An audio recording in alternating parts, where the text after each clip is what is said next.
Giuseppe Geracitano, the Italian Historical Society of South Australia. I can remember hearing about it initially when I was involved in ARDIA, and I didn't realise that you were creating it then. How 10 years ago? Yes. Approaching 11 now. So how did this come about? Well, I have always been interested in the Italian community. Mm-hmm. I've started my research way back in 1975 when I was at the University of Adelaide. And then, of course, I got busy with my work and so on.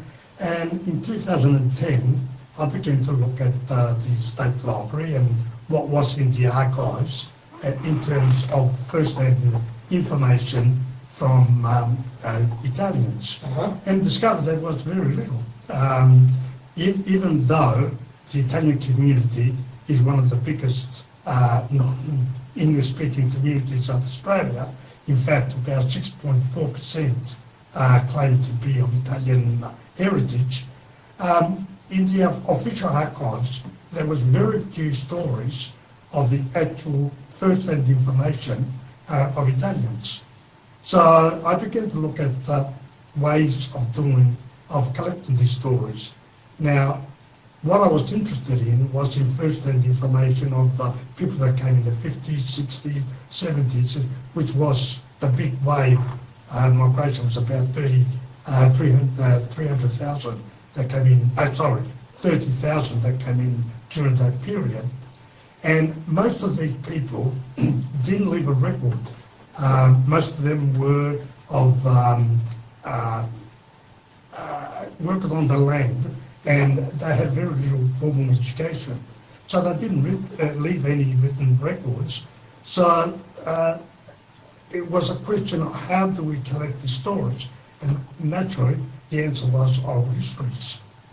Oral histories. And I know you've had also a special interest in history, and I think you taught also. You were teaching at the University of Adelaide. Yes, I was actually initially a teacher of economics, commerce and history. But history's always been my number one love, even though my degrees are in economics and commerce and so on. History was always a backup, and my love for history, even as a child in Italy, my best subject was history. Oh, okay. So I guess this is really going to explain, maybe give a quick answer to this. Why do you think this is important? Why? Well, we can understand the current situation without looking back at what formed it, and what formed is the history. And people don't realise. They say, people memories, they fade, they intend to ingrain to themselves and so on. They don't realise that way back, all the historical records we have were based on oral history. Now, we accept those as truth because they've been in existence for centuries. But basically, they emanate from oral histories.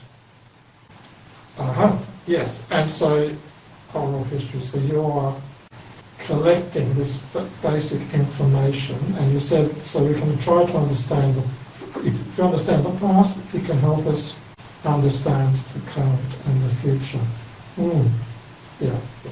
Now, okay, going back to the archives, you said you couldn't find anything. Is what you produce going into changing this? So you talked about oral histories. Yes. You're collecting histories. Yes. What happens to them? Well, no, we interview people, but we don't rely purely on the interview. We look at records, we look at photographs, we collect any sort of information that will back up that story. We then transcribe the actual interview. So you have got the original words that people say. And we publish that, we print that, we print the interviews, we print the background of where they come from. I do the history, I do the research into the background, and then we also publish photographs and documents that illustrate their story. that story goes into the State Library. It becomes part of the archives. So everything that I record goes in the State Library. Now, originally, the State Library had an oral history projects, and they were storing the actual oral histories. Now, that started back in 1985. It's called the J.D. Somerville Oral History Collection. Ah, yes. Now, that's about 900,000 recordings. Unfortunately, they ran out of the money. And, and although they wanted to admit to money, now they are restricting. So we had to find other ways of storing these, the actual oral history. I mean, we got the written, we got the transcripts, we got everything. That goes in the State Library, because everything that's published in South Australia, a copy must go to the State Library by law. Okay, cool. Interesting. So, I mean, clubs don't realise newsletters should, in theory, go into the State Library. So, because it is a published material. Now, so there are other repositories, one of which was the History Hub, which was run by the SA. What's going to happen to that now that the two universities have merged is a question up in the air. The other way, of course, is to put it on our own website. So we had to upgrade our website in order to take not just the written work, but also the oral history. And we're going through that process now of how do we store this, whether we do it through YouTube or whether we do it directly through the web page and have a link to YouTube. We are investigating there. But there will be a possibility of people actually listening to the interview. The interviews. Oh, that's cool. That's really, really good. A little sidetrack. A couple of years ago, a cousin of mine in Italy discovered somewhere, I can't remember where, an interview that had been done with my grandparents in Port Pirie. I think we've talked about this because one of the interviewers was Gianni Pezzano, and the other one, his name is escaping me right now. He was head of ethnic affairs. Alex Cardini. Yes, and they both went to Port Pirie and interviewed my grandparents, and it was delightful to hear, because they've passed, and delightful to rehear their voices and hear their stories. And there were some things I didn't know really about their story. So even through that, I discovered something that wasn't known. So in principle, this will become available to anyone. They'll be able to listen to the interviews and read the transcripts from your website.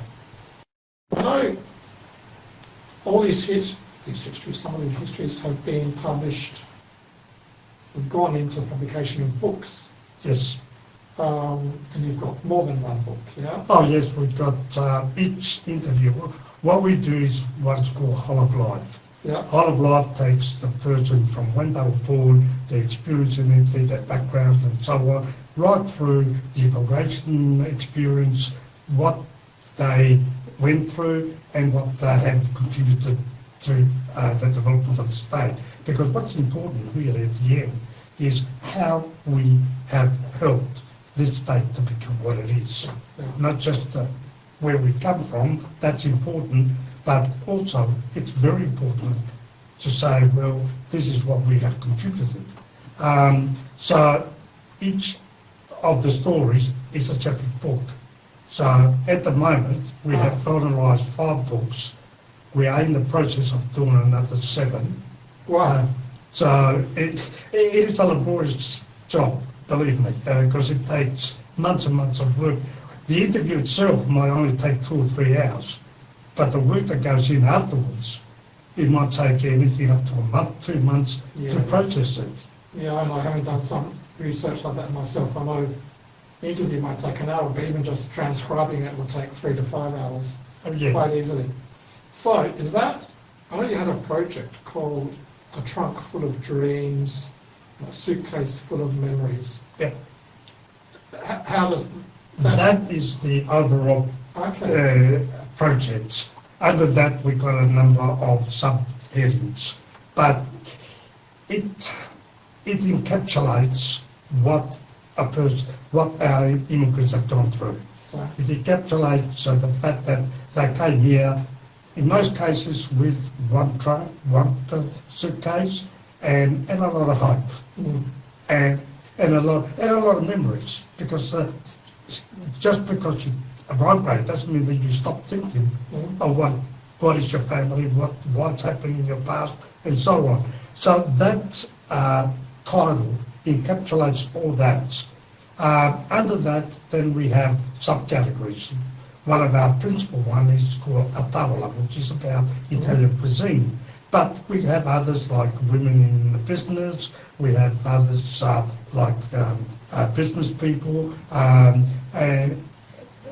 each category points to a group of people that have, in some ways, contributed to Australian way of life. So, who are these?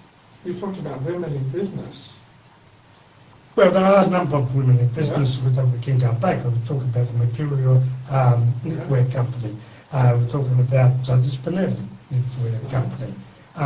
These are people that change fashion in Australia for long periods of time. And in fact, the Mercurio company evolved into Annual International, which is the world renowned company that produces There's the casings. they're sort of a knitwear, but in plastic for the poultry Yes. and meat industry. Yeah, casings, I think, for sausage. Yeah, casings. Yeah. Okay. So, you talked about Mercurio, you talked about Spinelli, so who are some other people that we might know? Well, the other people, I mean, there's lots of the male ones like Gallipo.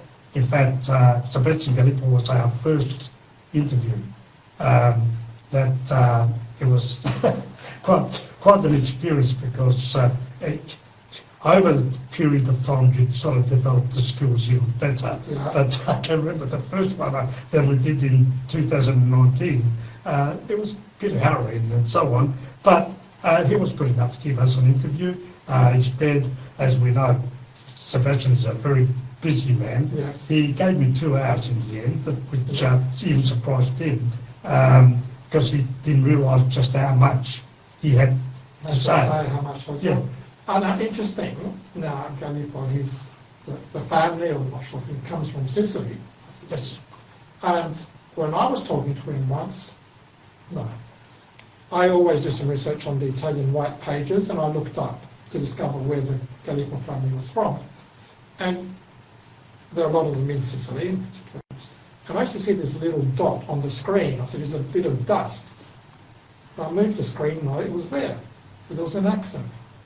It was Gallipo.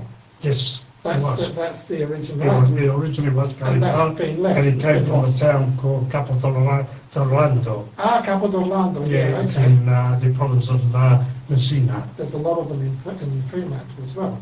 And then I was talking to another one in person in Melbourne, and he said, yeah, we're losing the accent. So that's a little And in hard. fact, quite a few have, like the Capo from Volfetta, it became Capo. Instead of Caputo, that shortened into Capo. So there are certain changes, not as much as in America. In America, you find there are wholesale changes to the surnames. Yes. Yeah, the Capurso became Capo. So other people that we might know you've interviewed? Well, other people like Rita Bianca Palumbo. Yes. Now, her contribution has been that she was the first Italian-speaking secretary of the Good Neighbour Council in Woodville. Uh-huh. In fact, she was an interpreter before interpreter became a profession. She's contributed a lot in the medical field, but of course her greatest contribution has been through the Sicilian Club. She's been president for 18 years now. Wow. So that's Okay. a long time. That's a long time. Yes, important contribution. I know you've published a book also about her. Anybody else? So, actually on one occasion, asked me about someone I'd interviewed and said, oh, these people were important in the restaurant business. There are a few other important restaurant people. Well, in restaurant business, there's lots of people. Yeah. We started with what is, in fact, probably the foundation, because there were restaurants like, there was La Cantina with the Cajon brothers. That started in 1960, but finished in 1966 when they decided to move into the wine industry and so on. The ones that have been long-lasting is Big Buenos Aires restaurants. Now, that was founded in 1966. It's still going. It's still going. I drive past it very often. And in fact, on Sunday, we got our luncheon there for the society at Buenos Aires. Now, that was started off by a Istriano, a refugee from Istria, Enzo Clapis. Is that where that name's from? Yes. Okay. Yes. Yes, and he, along with Ilario Lamberto, bought a restaurant called Chef Fontana, which was basically, though he was Italian, but was basically a game restaurant. They converted it into what was Italian food, and Enzo's probably one of the founding fathers of Italian cuisine here in Adelaide. That was taken over by Ilario, who was in actual fact Ilario Lamberto's cousin in 1969, because Enzo got invited to open his own restaurant in Burnside Village. And from there he moved off to Kent Town, and from there he actually bought the Maylands Hotel. Now, the Maylands Hotel was a quite interesting project, because it was the first hotel in South Australia, to have a cappuccino machine. Now we can't do without cappuccino.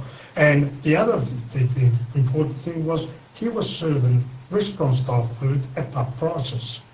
So he revived the whole hotel business, because at that stage, before the pokies came in, the hotel business was not doing that well. So he introduced, and now of course every restaurant has got, every hotel's got a bistro and so on, but he was the one that initiated it. And Ilario has continued to manage, Ilario Nesci has continued to manage Buenos Aires and is still operating. So 66 or 60, almost 60 years. Now, you mentioned Lamberto, Ilario Lamberto. Ilario Lamberto. Now, in the central market, there's a statue, there's a bust. Yes. Is that the same Lamberto? That's the same Ilario Lamberto. He had a travel agency in Bridge Street. Ah, okay. Interesting. Okay. I was impressed to see that that bust of Lamberto going up there in the central market. So, is it just a coincidence that there's a lot of food? Food. Well, we have contributed to the change in fashion of Australian cuisine. If you look at the 1950s, what was served, and look at what we are eating now, is completely different. And a lot of that's due to the introduction of Italian food, type food. For example, olive oil. Now, most people don't realise it. In the 1950s, the only way to buy olive oil in Australia was to go to Burke's Chemist. It was produced by Folding's company, which was a medicinal. It was used as a laxative. Yeah. My father telling me about that, yes. Yes, and it was only the Italians that really introduced it as a cooking. I mean, it is an essential part of our cooking. Yes. And Enzo always loved to tell the story that he wanted to make a salad. And where do you buy olive oil? I said, oh, you go to the chemist. So I went there, and yes, I produced 100 ml bottles. Oh. I said, well, can I buy 36? And the guy looked at him and said, I think you better go and visit your doctor. because, this is roots based on electricity. So, what do we use that talking? So, it's little things like that. Pasta, pasta was hardly ever served in Australian restaurants, or in fact there were very few restaurants in pubs and so on. The pasta industry goes back to about 1936 here in Adelaide. It was introduced by a gentleman called Francesco Borgia, who came from Sinopoli. And he had money lent to him by Luigi Crotti, who eventually took it over and became Salerno Pasta. And that was after the war that it became popularised. Now, of course, we can do without pasta dishes, whether we're Italians or non-Italians. Yeah, now let's go back a bit. You mentioned some clapis. Clapis, yes. Clapis. Now, every now and then, in certain restaurants, I see bread by clapis. Andy Clapis. Andy Clapis. Suo figlio. It's his son.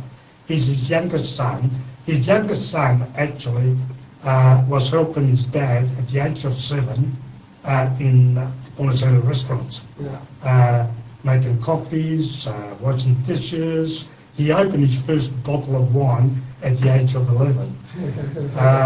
So he's been the shadow behind his father. He actually went to Switzerland to learn about front of house service and so on. At the same time, he was interested in making bread. So he visited his auntie because his mother was Slovenian. So he went to Slovenia and learned how his auntie was making bread and so on. And he came back and started making bread and started serving it in the Marlins Hotel. From there, it just took off, and his bread is absolutely beautiful.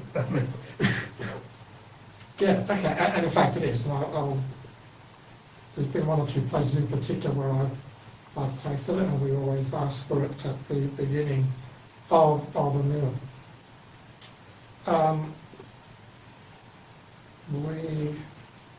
Yes, let's keep going here.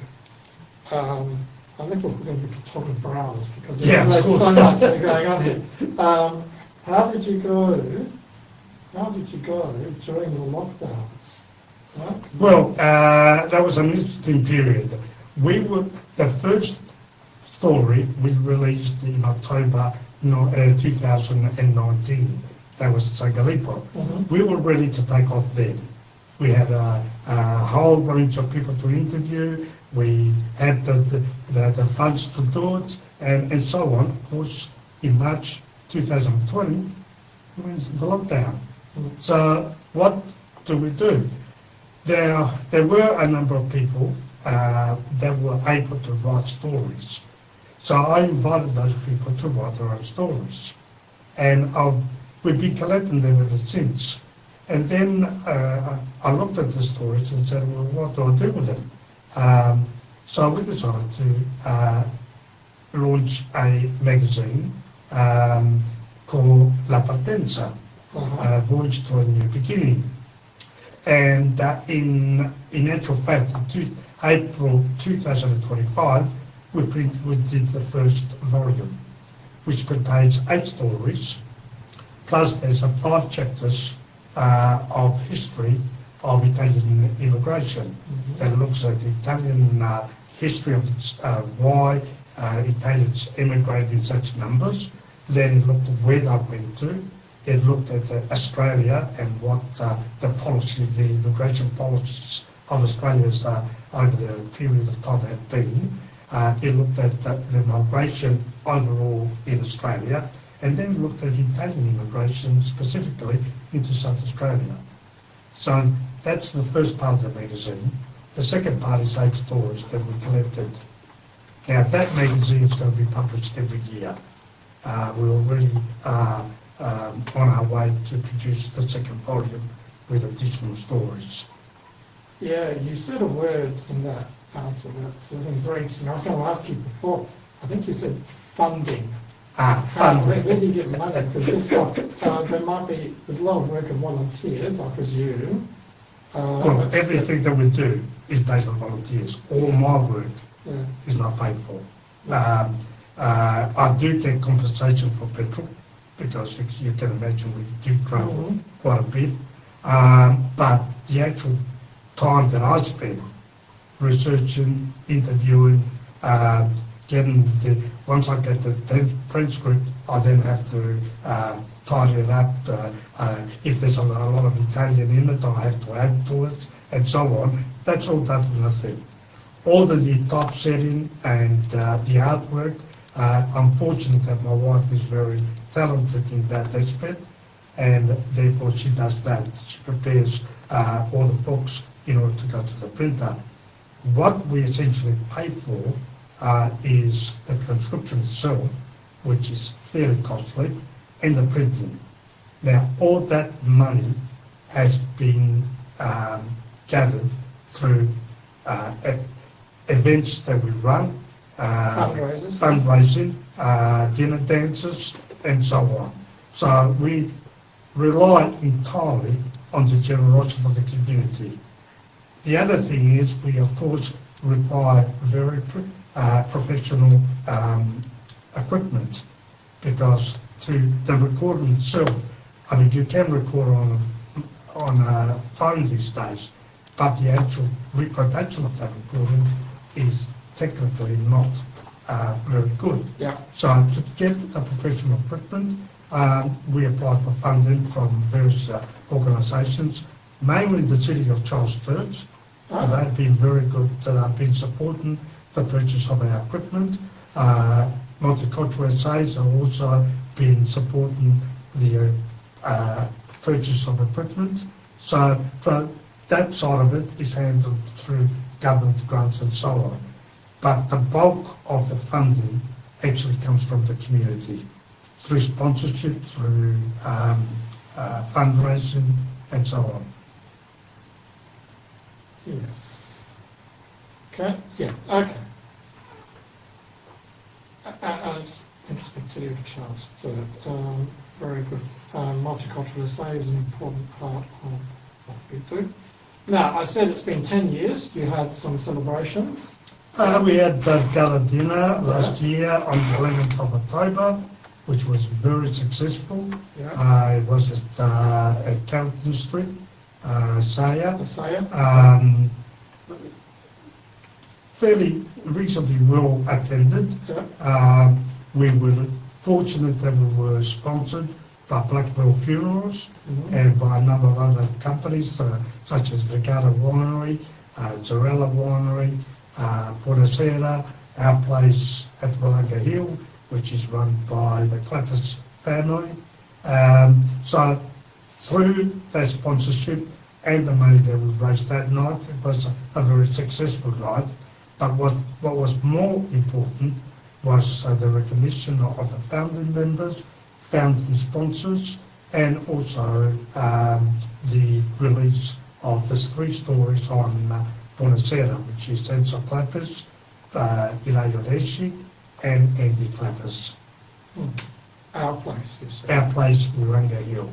They do a luncheon on Sundays. That's the only time it's open to the public. It's a lunch with no menu. They cook whatever they have on the property, and it starts about 12, finishes about 4 o'clock.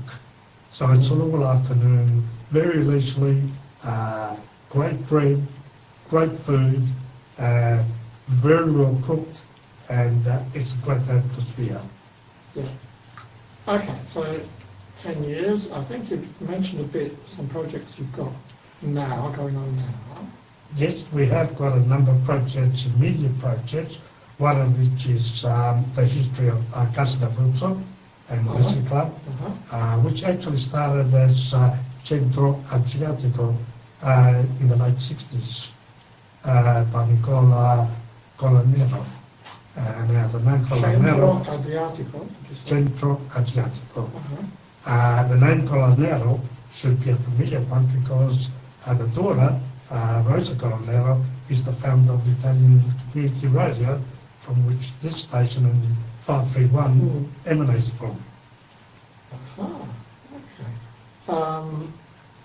And thoughts, I think your committee has been expanding, but you've had some new It's people growing. to it. It's growing. New people, which is good.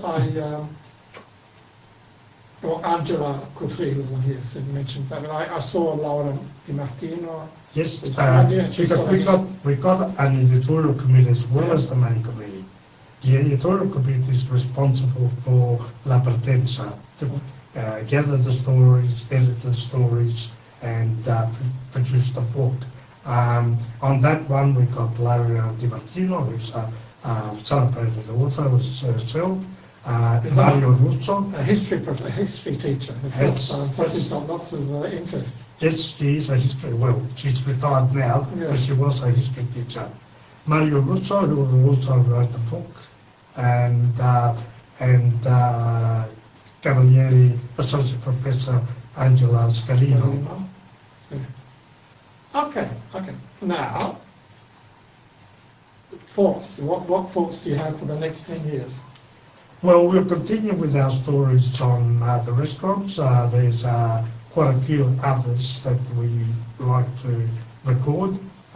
There's Vic Ventura, who's a renowned restaurateur.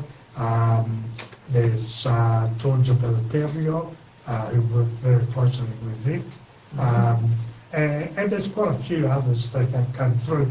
Unfortunately, some have passed away, so we have to go through the children, like Clemente Fullerino. Da Clemente, in the 1970, it was a well-known restaurant in Montfort Street, Sorrento restaurant. The Ettore in Highmark, which was belonged to the same person, Ettore Vezzini. Who was also a refugee from Istria, as was Clemente Fullerino. So we continue with those. We'd like to expand to other areas, one of which is political figures that have contributed to the civic activity of the state.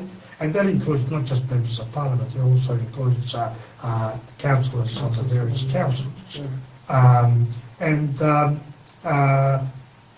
We'd like to continue with the change of the factions, the Mercurios and the Spinellis and so on. So there's quite a few other areas that we'd like to initiate. Okay. And of course we've got Chich. Now I've noticed that before you had one of the representatives of Chich. People don't realise Chich celebrates 50 years this year. It was founded in 1976. So I am interviewing most of the presidents. Two unfortunately passed away, but the rest are still alive. So we are interviewing those presidents and producing how Chich evolved, why it came to be, and also how it evolved over time, the continuation of the Italian festival through Chich, which developed into Carnevale, that was started in 1980, and so on. So we'll be producing the history. Plus we're assisting other people like Altavilla. Altavilla is one of the early in fact, they are probably the biggest group that has come into South Australia. And they initiated their particular club in 1957. So there is a lot of stories that we need to capture, to sort of to record before people pass away. And that's unfortunate, because most of the people that we're dealing with are fairly elderly. Once they're gone, a whole library goes with them. So we need to get that down as soon as possible. Yeah, there's been a whole bunch of 50th anniversaries in the last year or so. That suggests there was a lot of ferment in the mid-70s. Yes. There's a 70th anniversary, there was something. Yeah, there were two 70th anniversaries. One is Madonna Intervention, that started in 1955, and Santiago, that started the same year. they were a month apart because the intervention was the end of September and St. Hilary's is the third week in October. They started at the same time. Then you got the Ballon de Martyrs. I was That going to came in say, the 1950s, later on in the 1950s. that's the one in Adelaide. Yes. In Adelaide. The one in Port Pirie started even earlier. Yeah, I think they had their 95th anniversary last year. So 1920s, I think. 20s, Yeah. 30s, yeah. that'd be, well, yes, that migration in Port Pirie started in the 1890s, Yes, 1920s, yeah, okay. and it's the first enclave. Yeah. It is the first enclave. It was only later that the other ones developed. The main contributors to the Italian population in South Australia have been Monfetesi, Altavilla, Cavalonia in Calabria, St. George la Molara, Yes. Molinara, Uh-huh. and Sinopoli. Yeah, all, Those are the 6 main groups. There's plenty of others, and I don't want to Yeah. disrespect the others, but those are the 3 main, the 6 main enclaves. and most of those names you mentioned are tiny villages, tiny towns in Italy. Yeah. I understand. Not that I've visited many, but yeah. Okay, we've, well, nearly 4:15. That's quite a conversation, and there's a lot more to talk about. But you said you're having a celebration luncheon, so It's just a luncheon Yeah. for the members at the Buracero when restaurant. can we see the next public event or? Well, at the moment, we are working on our social calendar. Uh-huh. This year we brought in Silvana Zarella, who's volunteered to manage our social events, and she's working on a calendar. I have got at least one fixed date, which is the 2nd of May. That's to release the stories on Casa d'Abruzzo Uh-huh. in Malaysia Club. And then in September, and I haven't got a date yet, we'll be releasing the stories on Chich. But in the meantime, sometime in November, in July, we'll be releasing the 2nd volume of La Pretenza, and I'm sure we'll have others to release more stories because I'm in the process of doing more interviews. Wow, lots of work, lots of Lots of work. That sounds cool. That's good. I'm feeling more energized now as a result of this conversation. We'll say thank you to Giuseppe for having come into the studio. And it's actually pretty rare nowadays that I have someone physically in the studio. Most of my interviews are via Zoom. That's, getting with the modern technology. That's right. Shall we? Now, this is always a risk on my part. Is there a particular song or artist or singer you might want to? Well, I think probably one on migration. I mean, there's lots of songs on migration, especially during the 50s and 60s. There's L'Emigrante, there's Terra Straniera, Battaglia Villa. As I said, there is a myriad of songs to do with immigration. A lot of them are concerned with immigration to America, but there are lots of Australian, and of course there's Managala Australia, which doesn't matter. Okay, so I've done a quick search. L'Emigrante. I've got Claudio Villa, Canto dell'Emigrante, I teppisti dei sogni with L'Emigrante. Probably that one.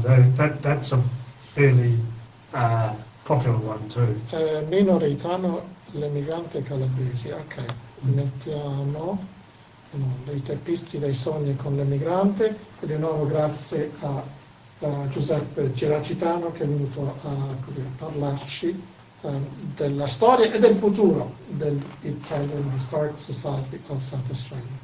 Thank you, Antonio. And hopefully, if anybody's got a story that I want to tell, contact us. Cool.